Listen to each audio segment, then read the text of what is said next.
Welcome back to Ladies of Another View on Back. We are joined by Michelle Erickson with the Abused Adult Resource Center. Welcome to the show, Michelle. Thank you. Why don't you just get started? Tell us a little bit about yourself and about the Resource Center. Sure. I have been with the Abused Adult Resource Center for about 16 years. I've been the director for the last 2.5. We've been in the community for over 40 years now. We serve 7 counties, including Standing Rock Indian Reservation. And we provide a plethora of services like April was talking about. We try to provide everything from the moment someone walks in or calls us saying, I need help, all the way through to getting them into their own places and making sure that they understand they can live a life without fear and harm. So some of the programs we offer, our emergency shelter, transitional housing, we have an apartment building. We also provide things like supervised visitation. April and I were talking before about that we've really tried to counter with a resource any excuse or reason that somebody might say, I just can't leave. And so with like supervised visitation, the other parent can still see that child under supervision, but doesn't have to have any contact with the person that they're offending. So that's definitely a used resource. We did about 500 supervised visits at exchanges last year. So it's definitely a resource that's used and needed in this community. So when you talk about that, you're talking about, say, one of the parents is being abused and they have a family and they remove the entire family, or that family needs safety, and then the abuser has the supervised visitation. Correct. Is that correct? Correct. So, we kind of have the philosophy that it might be abusive to your partner, but not necessarily to your kids, and you might still be a good parent. Like we know, it's rooted in power and control. Yep. And, while there is child abuse that could go along with the domestic violence with a partner, it is generally directed towards the intimate partner. So, we will help with the protection order process if someone needs to get that going. We walk them through the process. We attend the court hearings with that person and just make sure they know what's going on, because it can be very overwhelming to go through that process, even when you're just dealing with the trauma of leaving that relationship. We have an education and employment program, so we can work with people to either if they want to go back to school or go into the workforce or get their CNA license or whatever. We work with them to learn how to write a resume, their interviewing skills, to dress for success, those kind of things. And then we have a thrift store. So, when people say, I don't have anything, we're like, we're going to help you. And so once they move out of our shelter into their own apartment, we help furnish their apartment for free. So we want to make people have every resource possible to be able to do that and not have to return to that situation. And so give us the name of your resource center as far as the clothing. Sure. Seeds of Hope is our thrift store. And that's downtown Bismarck. And it's on 6th and Main. Yep. 6th and Main. And just a little plug for our Christmas store. That opens next Friday, and everybody waits and waits for that all year. So not next Friday, I'm sorry, November 5th, it opens at 5 o'clock. But yeah, all the proceeds go back into our services from Seeds of Hope. 30% of our budget is Seeds of Hope revenue. Awesome. About 50% is grants, and then the rest of it is made up by donations, events, private, donors that support us as well. Yeah. So I just want to put a plug in for that Christmas store at Seeds of Hope, because if you're not from the immediate community here, you need to make a road trip to Bismarck after November 5th, you said? Yes.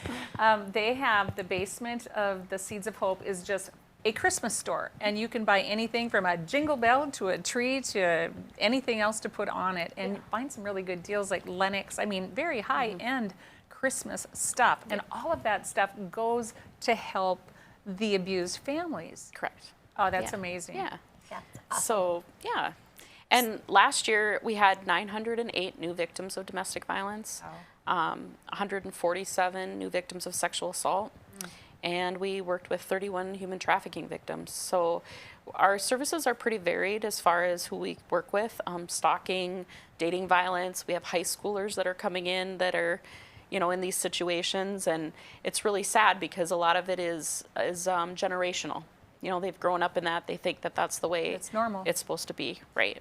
On my notes, literally the last thing I have is generational curses and examples for our kids. Yeah. Because it is, and I think that's something that's important to share too with people going through the process is it's not always about you, but it is about the example we're setting for the next generation. Because even though we may allow things to happen to ourselves, we would never let it happen to somebody else. Right. Yes. know? Yep, absolutely. And, statewide, I looked at the statistics earlier, and statewide, we had 4,700 new victims of domestic violence last year. So there is 20 domestic violence programs in the state, so we have it pretty saturated, I feel. And, many visitation centers and counseling. We have a lot of contracts with counselors. We don't have ones on staff, but we work with them. We have funding to help pay for that if someone can't. Oftentimes you're on the same insurance, and so you don't want to give your insurance card over to the counselor because, he might get the bill, whatever. So we'll pay for that counseling. So I feel like, we definitely, I always say she is the victim survivor and he is the offender, but we know that it also happens to men, same-sex relationships. We've had transgender people in our shelters that have needed help and to flee situations. So we understand it happens to everyone, but it has historically been a gender-based crime. So how many times does it take for someone, we talked about 7 to 9 times to get help, but when locally here, what are you seeing? Is that pretty much the average? I would say it's the average. 7 to 9 times to leave for good is really what it is. We've had many people in and out of the shelter more than once, and we're always, open arms. Our whole goal is that we hope they learn something that helps them become a little bit stronger and help them leave for good. It's just that, we'll provide, when they come in the shelters, we provide food, clothing, hygiene supplies, whatever, because we have people that just come to us with the clothes on their back and their kids in the middle of the night or whatever time of the day. We have the ability to shelter about 60 people a night. And prior to COVID, we were full all the time. We've kind of brought it down a little bit just to keep people spaced out. But the need is still there. So when you talk about sheltering people, I think of beds and bedding and good, clean items to donate to Seeds of Hope. Is there a big need that you have right now?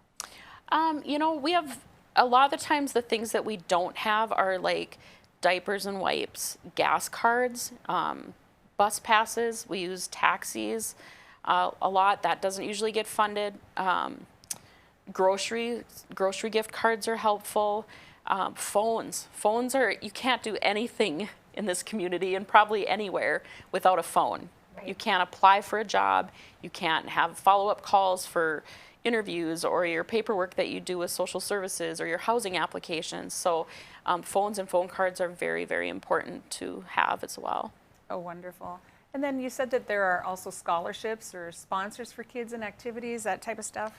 Yeah, we have like a lot of kids that come in and to the shelters and maybe want to go to band camp in the summer or, any other camp or after school programs, and a lot of the times we don't have funding for that.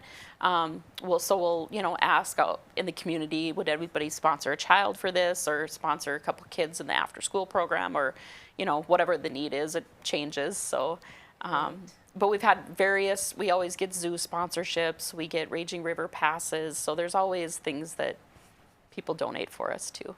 Great. I know they always have a really awesome dinner.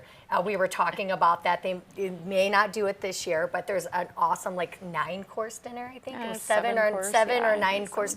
I don't know. I'm a runner. I'm I want all the courses, right? But it's a beautiful experience and a way to. That's how I actually found out about the shelter myself is through the dinner and doing that, which I thought was a great way to learn and also donate back, which is nice. Yeah. Amen to that. Yeah. And so do you have a food pantry as well? We have a small food pantry at our office and basic general hygiene, that kind of stuff for people that might just come in and not necessarily need shelter. I think we sheltered 121 families last year, so about 10% of our victims end up in the shelter. And so Michelle, why don't you tell our viewers, say, almost like this see something, say something, what do people look for if, say, maybe they want to report somebody who they think is being abused? Is that possible? It is possible. It's one of those things that, we prefer to talk to the person in the situation personally so that we can get all of the information we need. There's not really anything we can do about it unless somebody was seeing something happening, then just call the police. Like if there's an incident happening in a bar or a restaurant or in this grocery store, just call the police. We have a great relationship with law enforcement, and so they will assess the situation, call us while they're on scene, or give contact information to that survivor or victim in that situation.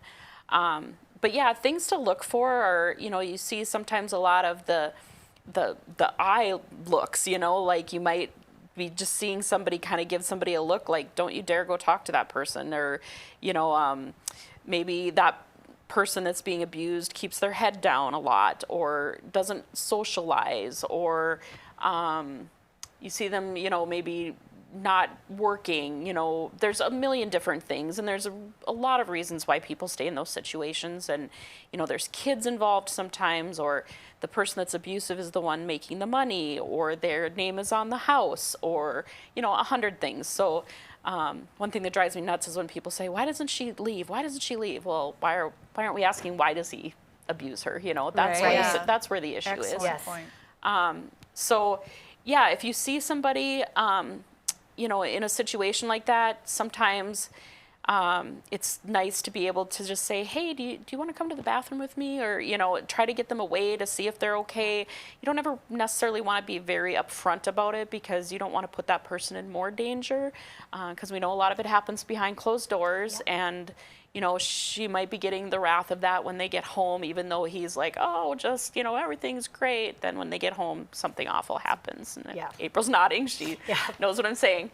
And we actually have a program called the Green Dot Bystander Intervention Program, and we're trying to teach people in the community how to get involved safely if they see something that's not okay, whether it be domestic violence or sexual assault or child abuse. And so anyone, any business or anything can contact the Abused Adult Resource Center and get the information on that. And then just, referring people to us. We have a 24/7 crisis line, so people are able to access us at any time of the day or night. We get Facebook messages a lot. We have a chat line Monday through Thursday from noon to 6 that people can chat anonymously if they want to just get resources or know what to do next.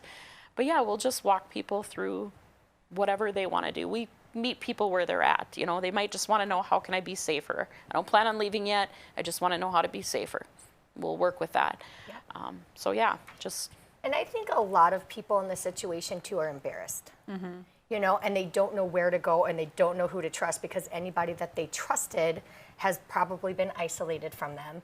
And I know, one of the most important things I like about the Abused Adult Resource Center is, I have a friend that finally, after a year, like I just saw, like she was just shutting down, and then she was hurt all the time, and I didn't understand. And finally she came to me, and we talked about it, and it took just one person to believe in her, and she's never looked back. So I see that 7 to 9 number, and I'm like, we brought that down, But with their help, we were able, to get her safe and to provide, she's like a brand new person and smiling and happy and has her life back. But, the Abused Adult Resource Center really provided those resources and the stability and the safety. And that's important, and just, even if you just hold their hand and go with them. Yeah. And a lot of times you have to do it undercover, and we even have a safety plan, just in case, because you don't know what's going to happen, because that person is not predictable. Right. Yep. Right. Yeah. And I think it's important to restate what April said, is it can happen to anybody. Anyone. It doesn't matter how educated you are or what your jobs are. I found myself in a verbally abusive situation with a narcissistic alcoholic, and it took me a lot of time to get out of it and figure it out. And I was like, for crying out loud, I work there. How am I not seeing this, Yeah. Right. So, it definitely can, and like you said, it starts out great. It starts out, the honeymoon phase and all of that. And it just takes strength and friends and support systems and resources. And like you said, anybody can get out of it and then move on and be better for, their experience. So, Right. Wow. It's just, You know, I guess I can't say enough.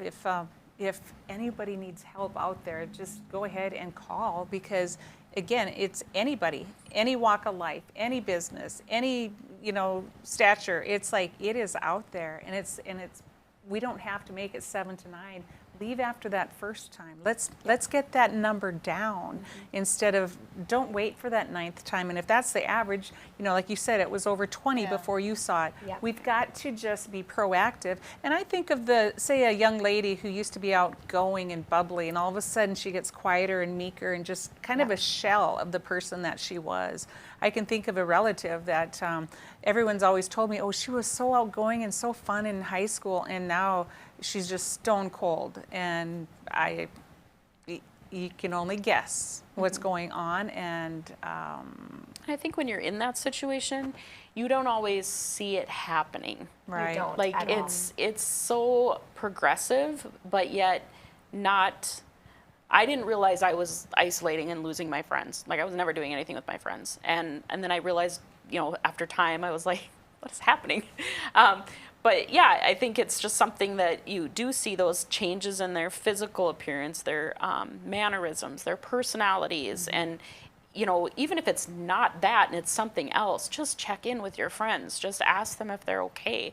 A lot of people, like you said, will be embarrassed, but if someone says, "Are you okay?" they'll open up. They, you know, or at least they know you're a safe place and safe person to talk to. Right. And they might be embarrassed at first, but just go in there with that soft, loving kindness. Absolutely. And you don't need to be embarrassed. Right. I'm going to get an attitude here for a second. You are a victim. You don't have to be embarrassed, because you are someone that is strong, and you are someone that there are resources for. You did not do anything wrong. You know, and I'm so tired of people like, well, she must like it. That's why she's there. Well, she must be. I mean, what was she wearing? What was she like? What about the abuser? You know, I mean, I remember being in a room screaming for help with my friends on the other side, and nobody helped me. You know, and then when you get out of it, like, you know, and you survive that situation, you think, well, if everyone still likes him, maybe it's me. You know, like maybe I'm the one no, they're the one that's wrong. Remember, abuse more than once is a decision, right? And there is an issue with that person, you know, and no one deserves to be felt like they are less than what they are. You know, everyone is valuable. Your dreams matter, your goals matter, your life matters, your happiness matters, you know, and if anyone that tries to take that away from you, I always say sobriety was the best gift I ever gave anybody that I love, but the ability to say no and set boundaries was the best gift I ever gave myself. And I won't take abuse from an employer, a friend, I'm telling you right now, a client. No. You know, I'm not going to take abuse from anybody, because I don't have to. I am valuable. I am a child of God, and I don't deserve it. And I'm going to teach people how to treat me, and that's with respect. Amen. So what stands out to me about this, what you guys offer, is that it's so comprehensive and so customized. It's what they need. 100%. Yep. And Yeah. how can they get in touch with you? Several ways. They can show up at our door. We're on Broadway by the Little Dairy Queen, kind of, off of Washington, Monday through Friday during the day. We have a 24/7 crisis line that's available, and I think they'll put up the number have here. that graphic, yeah. Yep. And they can chat online with somebody Monday through Thursday, noon to 6. Our hope is to make that 24/7 at some point, but it's staffed with our staff right now, so we need to recruit volunteers if anyone's interested. And then email us, Facebook Messenger a lot of the times works too. The chat came out of an idea we had prior to COVID, but fit in well with COVID because people were trapped in their houses for a long time with people that were abusive, and then we weren't hearing anything, so it was kind of a scary time. But yeah, any of those above ways, contact me. People contact me through Facebook all the time. April knows how to get in touch with us, so yeah, Right. anyway. And so one of the quick questions, we're out of time, but if someone does want to volunteer and maybe take on that 24/7 hotline, can they work out of their homes to do that? Or do you have to be at your facility to take those calls? No, the chat is what we are hoping to staff with volunteers, and that would be at home. We would provide an Perfect. iPad, and then you would be on just Wonderful. when a chat comes through. So, Okay. yep.